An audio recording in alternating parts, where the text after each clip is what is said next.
Hello friends. आज हम लोग बात करेंगे चेस्ट मसल के बारे में और उसकी एक्सरसाइज के बारे में। तो बने रहिए।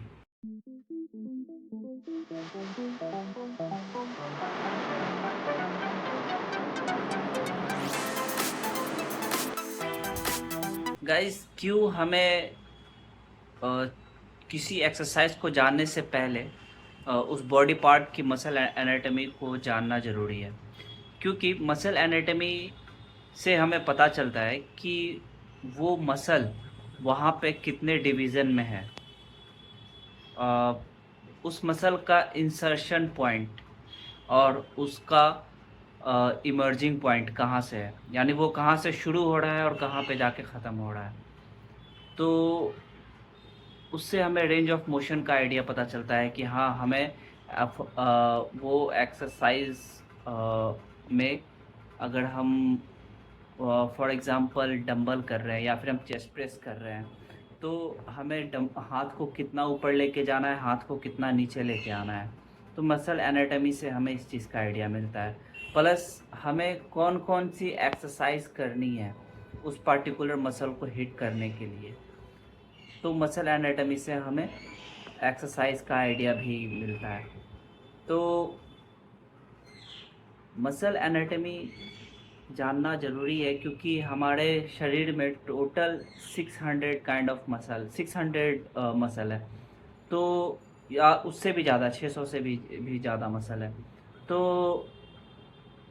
अगर हम उसकी एनाटॉमी हमारे दिमाग में रहेगी, हमें परफेक्ट बनने की ज़रूरत नहीं है। सिर्फ एक ब्लूप्रिंट भी अगर उसका दिमाग में रहेगा, अगर उसका रफ डायग्राम भी हमारे दिमाग में रहेगा, तो हम एक्सरसाइज सही डायरेक्शन में कर रहे हैं या नहीं, सही एक्सरसाइज की सिलेक्शन कर रहे हैं या नहीं, इन सब चीज़ों की हमें नॉलेज रहेगी और हम जिम में कॉन्फिडेंटली परफॉर्म कर पाएंगे।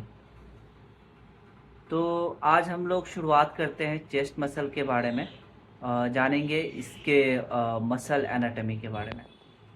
इस मेजर है। तो ये जो सबसे इसको हम 3 भाग में बांटते हैं। तो सबसे पहला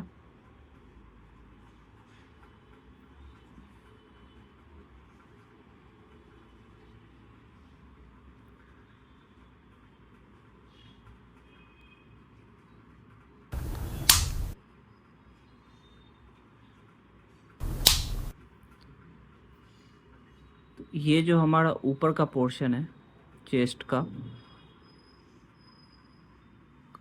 इसको हम क्लैविक्युलर हेड बोलते हैं।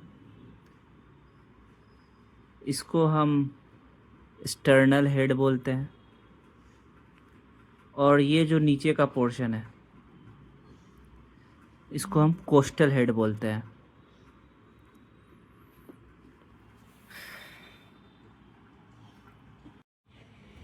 तो गाइस, ये जो डायग्राम है, इससे हम इसके बेसिस पर डिसाइड करते हैं कि हमें कौन कौन सा एक्सरसाइज चेस्ट के लिए लगाना चाहिए। तो ये चीज़ें हम जानते हैं कि हमें इंक्लाइन, डिक्लाइन या फिर स्ट्रेट बेंच प्रेस हम करते हैं, लेकिन क्यों क्यों करते हैं, उसका मकसद क्या है। तो इंक्लाइन बेंच प्रेस जो है, वो हमारे ऊपर के चेस्ट के हिस्से को टारगेट करता है, जिसको हमने क्लैविक्युलर हेड बोला है। ठीक है। फिर उसके बाद जो हमारी स्ट्रेट बेंच है, उस पे हम अगर बेंच प्रेस करते हैं या फिर डंबल से करें या बारबल से करें, तो वो हमारे स्टर्नल हेड यानी मिड चेस्ट को टारगेट करती है हमारी। और जो हमारी डिक्लाइन बेंच प्रेस है या फिर डीप बार प्रेस है, वो हम करते हैं लोअर लोअर चेस्ट के लिए। तो अपर चेस्ट, क्लैविक्युलर हेड, फिर स्टर्नल हेड, फिर लोअर चेस्ट। तो इंक्लाइन प्रेस, डिक्लाइन प्रेस और स्ट्रेट बेंच प्रेस का मकसद यही है करने का। अगर इसको हम पुशअप के तौर पे देखें, तो आप अगर नॉर्मल पुशअप करते हो, तो वो आपको मिड चेस्ट पे हिट करता है।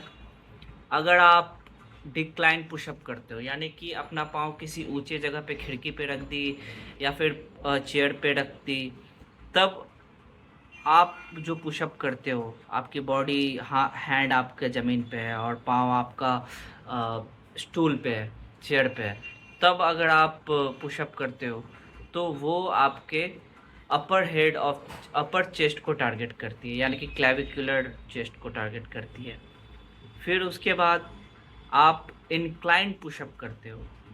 हमेशा याद रखना, इसमें इंक्लाइन पुशअप अगर आप करते हो तो वो आपके लोअर चेस्ट पे करती है टारगेट। मतलब कि आपने हैंड चेयर पे रखा है और पाँव नीचे ज़मीन पे रखा है, तो वो आपको अ, आपके कोस्टल हेड ऑफ चेस्ट यानी कि लोअर चेस्ट को हिट करती है। तो हमेशा याद रखें कि incline bench press upper chest पे करती है, but incline pushup lower chest पे करती है। डिक्लाइन बेंच प्रेस आपको लोअर चेस्ट पे काम करती है और डिक्लाइन पुशअप आपको अपर चेस्ट पे काम करती है। तो इस चीज़ का ध्यान रखें। बाकी और भी इसके एक्सरसाइज है, केबल केबल फ्लाइज है,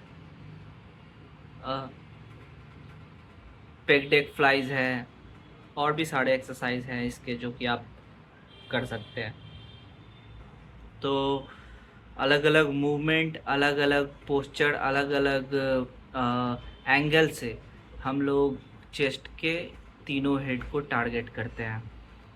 तो आई होप कि आपको ये वीडियो अच्छा लगा हो। ये चेस्ट की बेसिक नॉलेज है। मैं धीरे धीरे और भी हर एक्सरसाइज कैसे परफॉर्म करते हैं वो भी मैं दिखाऊंगा आपको।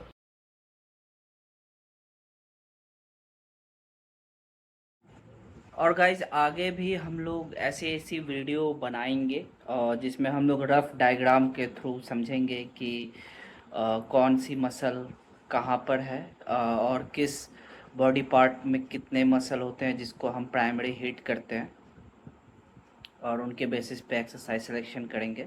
अगर ये वीडियो आपको अच्छा लगा तो ज़रूर लाइक शेयर सब्सक्राइब करें।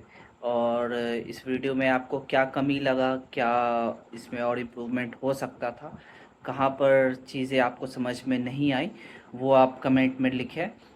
मैं उसको क्लियर करूँगा। और जो भी इम्प्रूवमेंट होगा वो ज़रूर करूँगा। और शेयर कीजिए अपने उन दोस्तों को जो बिगनर है, जो सोच रहे हैं कि जिम जाने का, और जो एक्सरसाइज के प्रति थोड़े से कंफ्यूज रहते हैं, तो उनसे शेयर कीजिए। बाकी मिलते हैं अगली वीडियो में, तब तक अपना ख्याल रखें। बाय।